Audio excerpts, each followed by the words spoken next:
गणेशाय नमः। श्री सरस्वतीये नमः।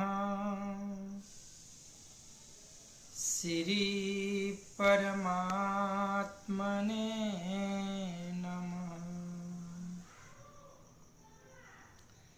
श्री जानकी वल्लभ विजयते तरंगे श्री राम कथा रस रसिक प्रभु शंभुनाथ हनुमान प्रेम सहित आसन धरहूँ सुनहु कथा करुगान सिया बर रामचंद्र की जय।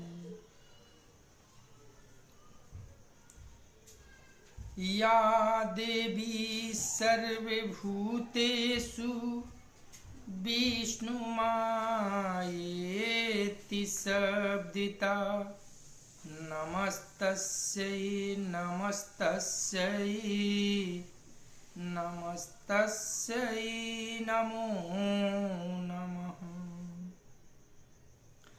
या देवी सर्वभूतेषु मातृरूपेण संस्थिता नमस्तस्यै नमस्तस्यै नमस्तस्यै नमो नमः। या देवी सर्वभूतेषु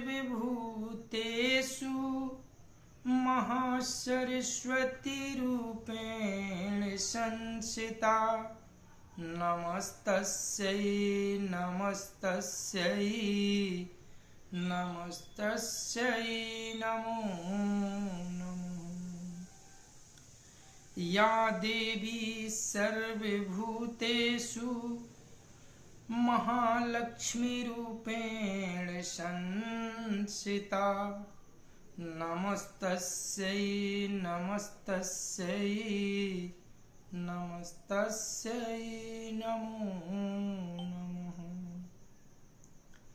या देवी सर्वभूतेषु सर्वशक्तिरूपेण संस्थिता नमस्तस्यै नमस्तस्यै नमस्तस्यै नमो नमः।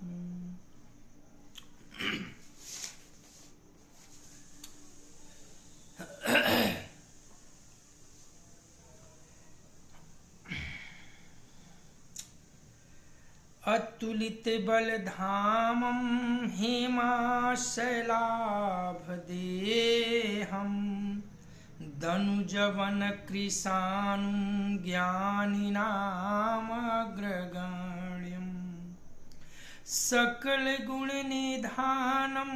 वानराणामधीशं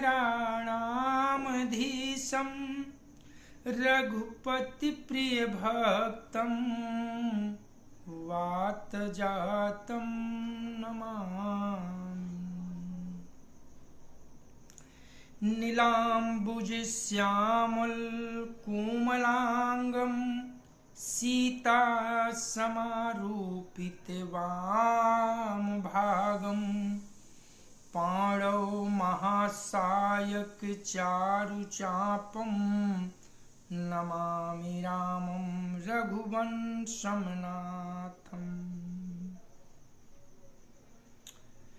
भवानी शंकरो वंदे श्रद्धा विश्वासरूपिणो याभ्यां विना न पश्यन्ति सिद्धां स्वान्तयस्थमीश्वरम्। श्री गुरुचरण सरोज रज निज मन मुकुर सुधार वर्णो रघुबर विमल जस जो दायक फल चार। बुद्धिहीन तनु जानिके सुमिरो पवन कुमार। बल बुद्धि विद्या देहु मोहि हरहु कलेश विकार। सिया बर रामचंद्र की जय।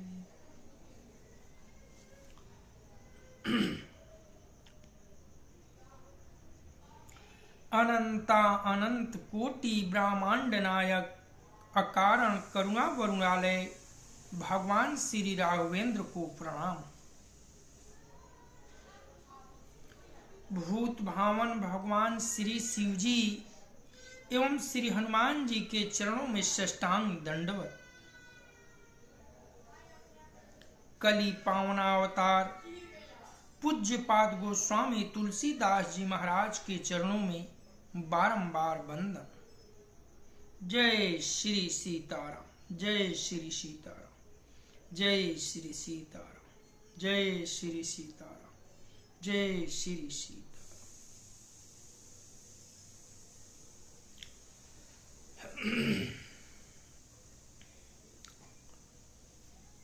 कथा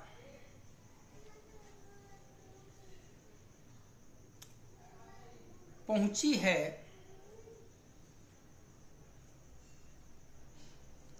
सब वानर समूह प्रभु और सुग्रीव जी की आज्ञा पाकर चारों दिशाओं में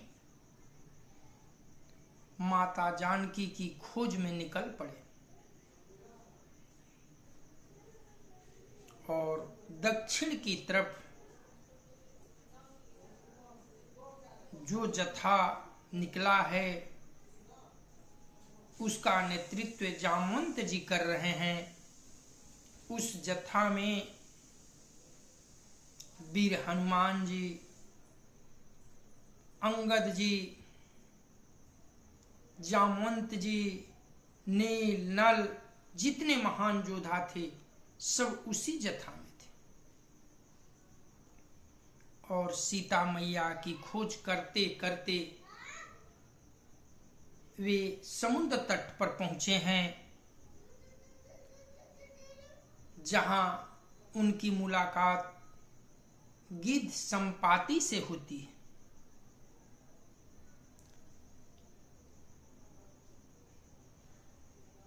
समुद्र तट पर विचार कर रहे हैं सभी वानर कि आगे समुद्र है, पीछे घना जंगल है, अब तो हमारा मरण निश्चित है। आगे जाएंगे तो समुद्र में डूब मरेंगे,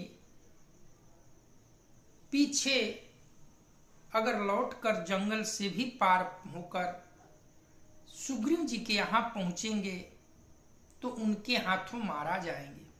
कारण कि हमने जो हमें कार्य करने को मिला है उस कार्य को हम सब ने पूर्ण नहीं किया। ये बात इन बांदरी सेना की आवाज वहीं ऊपर कंदरा में गुफा में संपाति जी पड़े हुए थे, उनके कानों तक गई। वे निकलकर गुफा से बाहर आए तो देखते हैं कि बहुत सारे बंदर समूह उस गुफा के नीचे बात कर रहे हैं।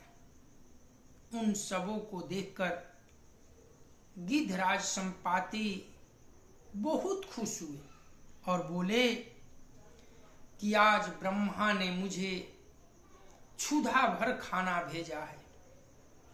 कितने दिनों से मैं भोजन नहीं पाया, लेकिन सब जोड़कर ब्रह्मा ने आज एक साथ मेरे भोजन की व्यवस्था कर दी।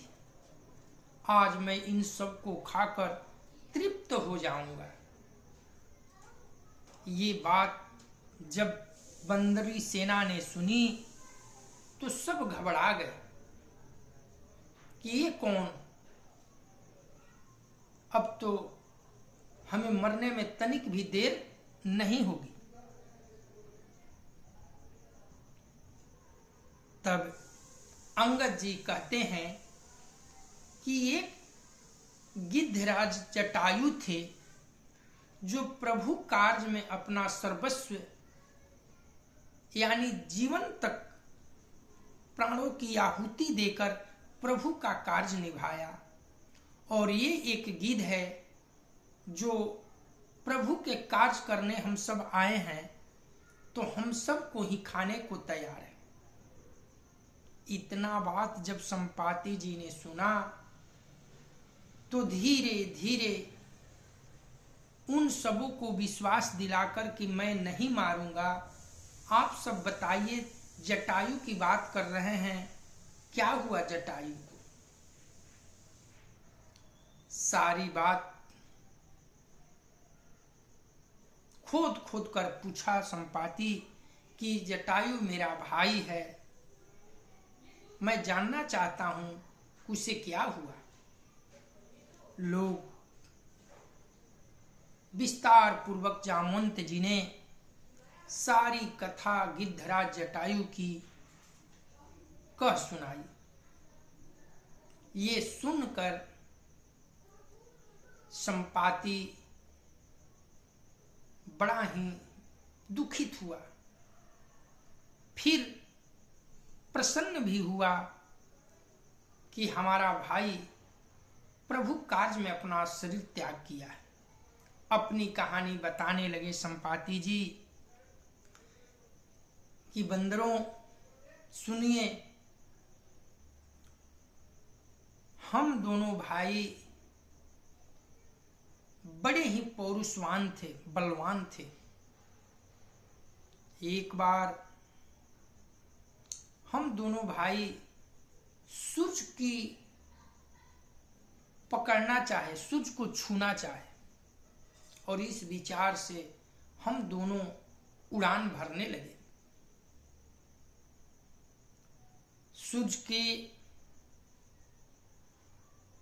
पास पहुंचने से पहले उनके ताप से तपने ही मेरा भाई जटायु लौट आया और मुझे भी लौटने को बोला, लेकिन मैं घमंडी, मैं अहंकारी, अपने बल के अहंकार में नहीं लौटा और सूर्य के नजदीक चला गया।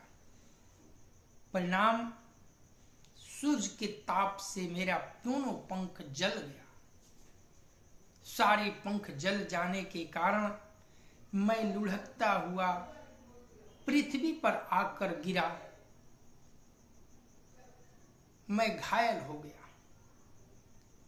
चंद्रमा नाम के एक ऋषि थे वहां जहां मैं गिरा। उन्होंने मेरी दशा को देखकर बड़ी द्रवित हुए। उन्होंने मुझे ऐसे ज्ञान दिए जिससे मेरे देह की मोह समाप्त हो गई। उन्होंने बताया कि त्रेता युग में प्रभु श्री राम मानव रूप में अवतरित होंगे, उनकी पत्नी का निशाचरों द्वारा हरण होगा और उनके सेवक सीता की खोज में यहां तक आएंगे। जब उन सबों का दर्शन होगा तो आपका ये पंख जो है पुनः निकल आएंगे, और निकल भी आया।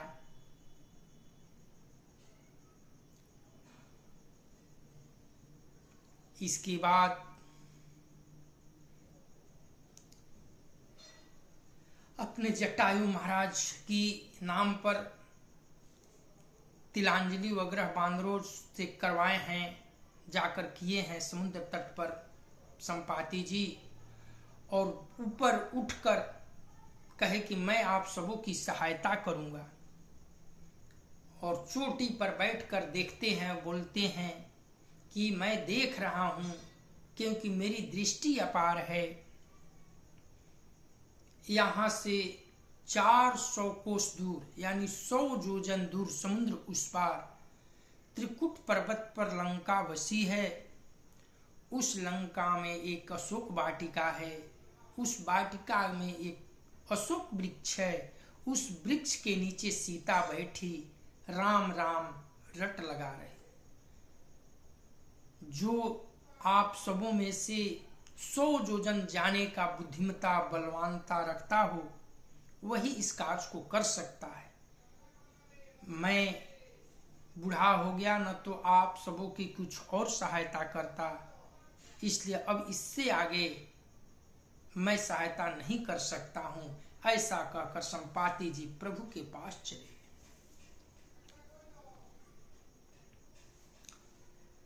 मैं देखहूं तुम नाही, गीधहि दृष्टि अपार, बूढ़ भयउ नत करतेऊ, कछुक सहाय तुम्हारे सि बर रामचंद्र की जय।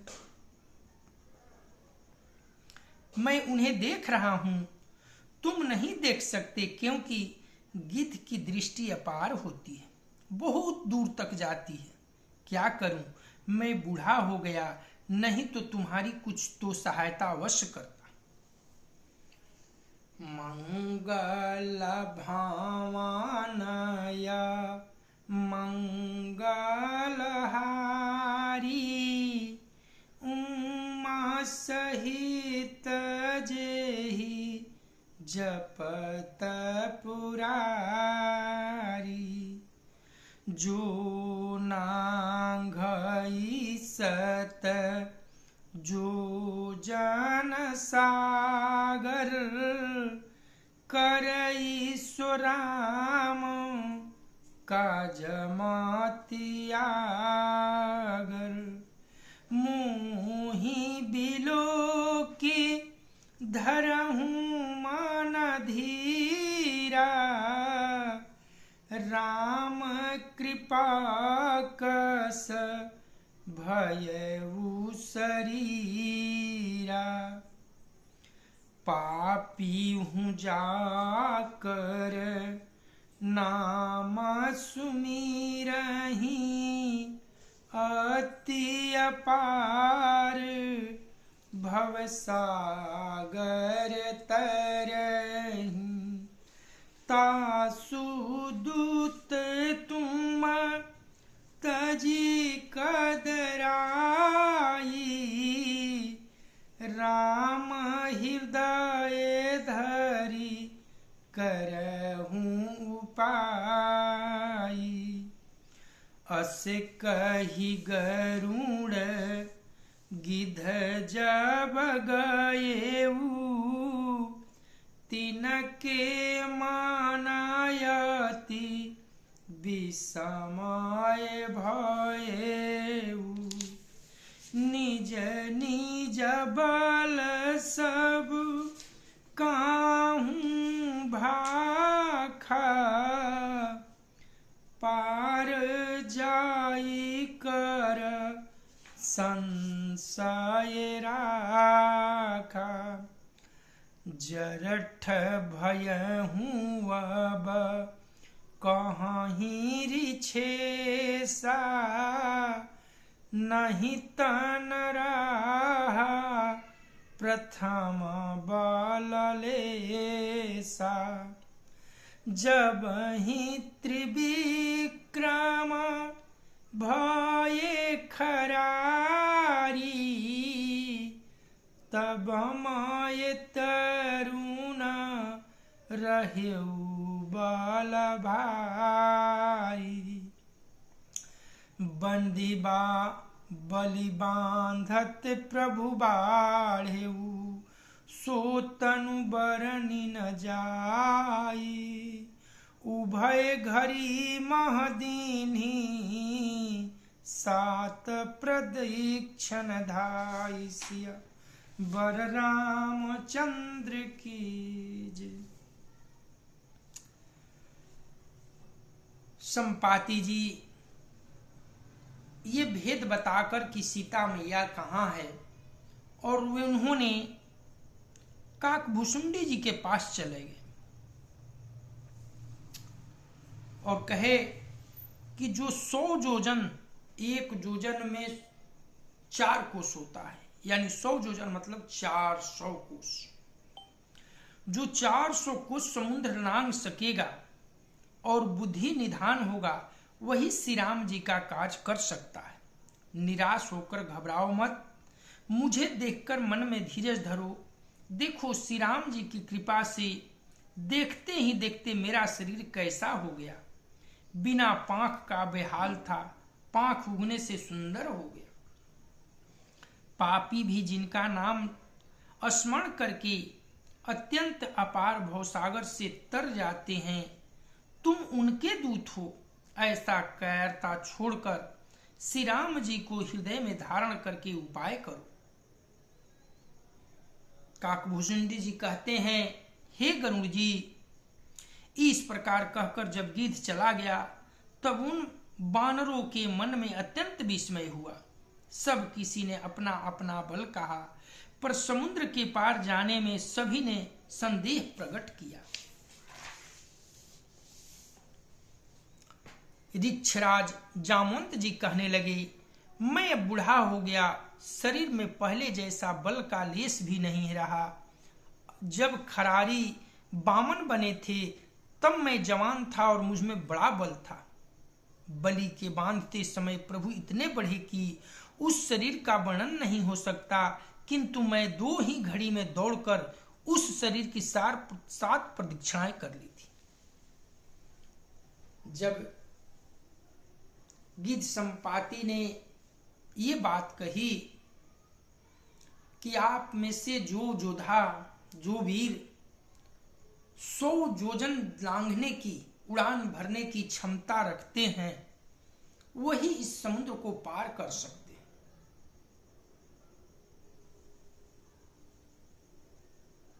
तब सबों ने अपने अपने बल का बखान करने लगे। कोई कहा कि मैं 20 योजन जा सकता हूं। कहा कि बस तुम 20 योजन जा सकते हो।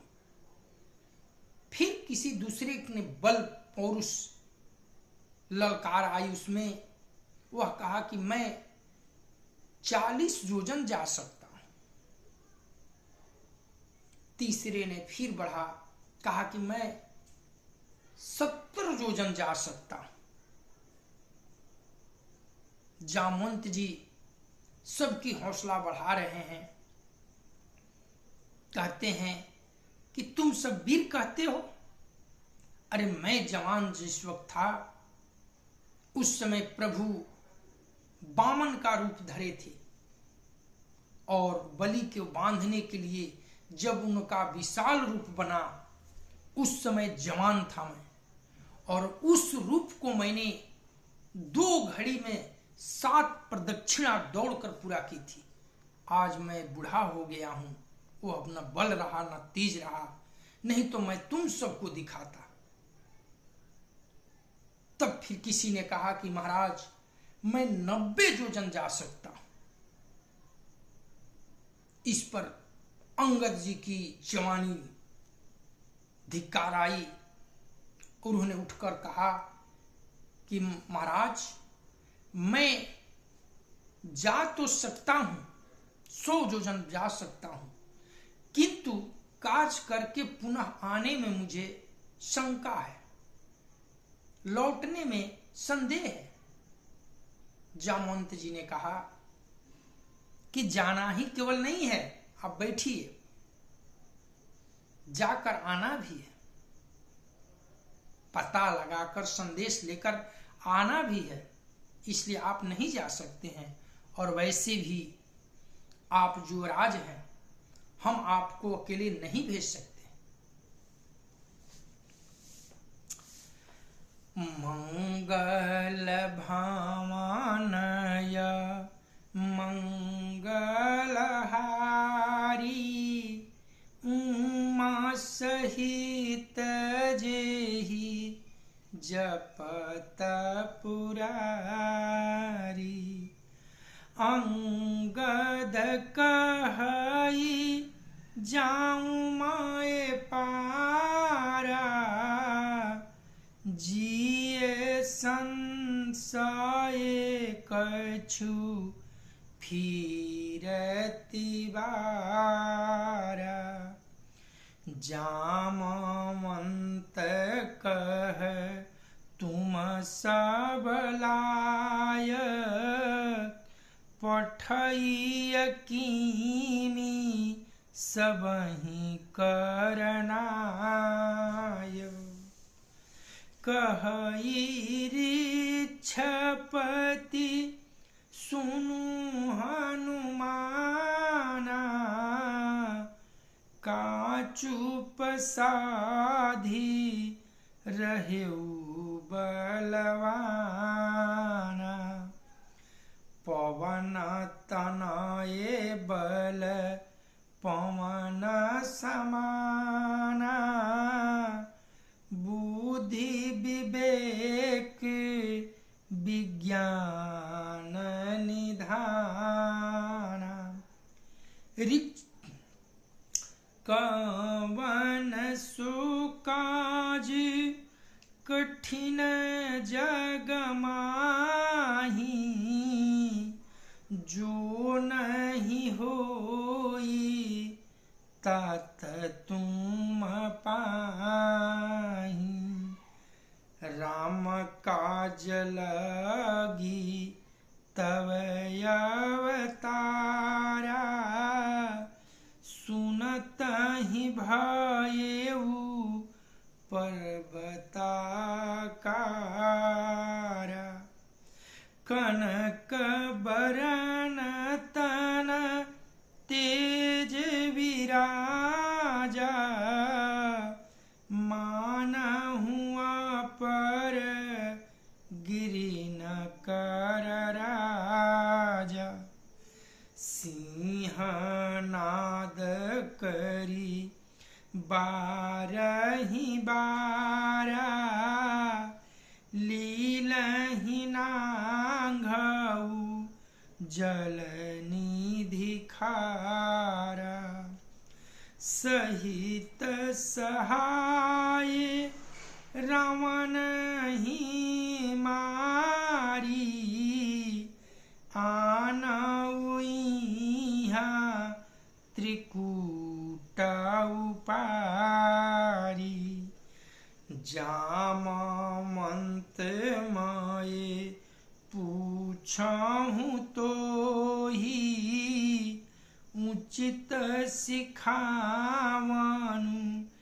दीजाहु मोहि। इतना करहु तात तुम जाई, सीता ही देखी कहूँ सुधियाई। तब निज भुज बल राजीव नैना, कौतुक लागी संग कपिसेना। कपिसेन संघ संहारी, निश्चर राम सितहि आनी है। त्रिलोक पावन सुजसु सुर मुनि, नारदादि बखानी है। जो सुनत गावत कहत समुझत, परम पद नर पावई। रघुबीर पथ पाथोज मधुकर, दास तुलसी गावई। भवभेखज रघुनाथ जसु, सुनहिजे नरयरु नारी। तिनकर सकल मनोरथ, सिद्ध करहि त्रिशिरारी। सिया वर रामचंद्र की जय। मंगल भावनया मंगलहारी, उमा सहित जेहि जपत सुरारी। त्रिपुरारी। अंगद जी ने कहा, मैं तो पार चला जाऊंगा, परंतु लौटते समय हृदय में कुछ संदेह है। जामवंत जी ने कहा, तुम सब प्रकार से योग्य हो, परंतु तुम सबके नेता हो, तुम्हें कैसे भेजा जाए। ऋक्षराज जामवंत जी ने हनुमान जी से कहा, हे पवन कुमार श्री हनुमान जी, हे बलवान, सुनिए, तुमने यह क्या चुप साध रखी है। तुम पवन के पुत्र हो और बल के पवन के समान हो। तुम बुद्धि विवेक और विज्ञान की खान हो। यहाँ बाबा गोस्वामी जी कहते हैं कि सबों ने अपने अपने बल का बखान और अनुमान बताया, किंतु पवन कुमार जी चुप्पी साध कर चुप सुन रहे हैं, कुछ बोल नहीं रहे। तब जामवंत जी ने कहा, क्या पवन कुमार हनुमान जी, आप क्यों चुप बैठे हैं। आपका तो जन्म ही प्रभु कार्य के लिए हुआ है, और जग में ऐसा कौन सा काम है, कठिन काम है, जो हे तात आपसे न हो सके। श्री राम जी के कार्य के लिए ही तो आपका अवतार हुआ है। यह सुनते ही हनुमान जी पर्वत की आकार के समान हो गए, विशाल काय। उनका सोने का सा रंग है, शरीर पर तेज सुशोभित है, मानो दूसरा पर्वतों का राजा सुमेरु हो। हनुमान जी ने बार बार सिंहनाद करके कहा, मैं इस खारे समुद्र को खेल में ही लांघ सकता हूं, और सहायकों सहित रावण को मारकर त्रिकुट पर्वत को उखाड़ कर यहां ला सकता हूं। हे जामवंत जी, मैं आपसे पूछता हूं, आप मुझे उचित सीख दीजिए कि मुझे करना क्या चाहिए। जामवंत जी ने कहा, हे तात, आप जाकर इतना ही कीजिए कि सीता जी को देखकर लौट आइए और उनकी खबर कह सुनाइए। फिर कमल नयन श्री राम जी अपनी बाहु बल से सारे राक्षसों का संहार कर सीता जी को ले आएंगे। खेल के लिए ही वे बांदरों की सेना साथ लेंगे। बांदरों की सेना साथ लेकर राक्षसों का संहार करके श्री राम जी सीता जी को ले आएंगे। तब देवता और नारद आदि मुनि भगवान के तीनों लोकों को पवित्र करने वाले सुंदर जस का बखान करेंगे, जिसे सुनने, गाने, कहने और समझने से मनुष्य परम पद पाएंगे, और जिसे श्री रघुवीर जी की चरण कमलों में भ्रमर के समान तुलसीदास जी गाते हैं।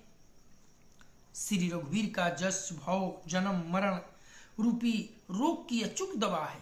जो पुरुष और स्त्री इसे सुनेंगे, त्रिसरा के शत्रु श्री राम जी उनके सब मनोरथों को सिद्ध करेंगे।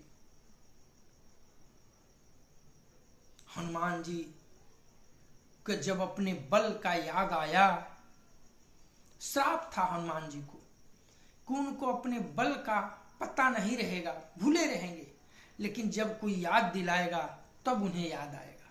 और यही हुआ। जामवंत जी ने कहा कि आप ऐसे वीर बलवान हैं, इस जगत में ऐसा कोई कार्य नहीं है जो आप न कर सके।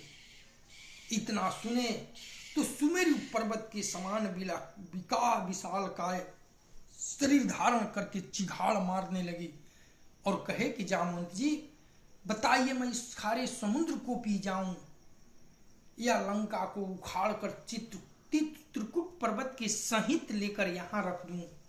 करना क्या है? रावण की सारी सेना को संहार कर दूं, करना क्या है? कहे कि नहीं नहीं, इतना कुछ नहीं करना है। आप लंका में जाइए और सकुशल माता को देखकर उनकी सुधि लेकर आकर खबर प्रभु को सुनाइए। प्रभु स्वयं अपने हाथों से रावण के संपूर्ण खानदान को नष्ट करके मां जानकी को ले आएंगे। जब इतनी बात सुने तो शांत हुए। नीलोत्पल तन श्याम कोटि शोभायधि, सुनिए तासु गुण ग्राम जासु, नाम यज्ञ खग बधिक सिया, बर रामचंद्र की जय।